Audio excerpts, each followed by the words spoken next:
আপনাদের কাছে আমি আজকে একটা নিবেদন নিয়ে এসেছি।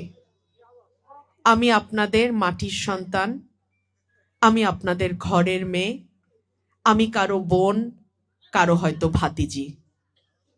আমি আপনাদের কাছে আজকে একটা নিবেদন করি।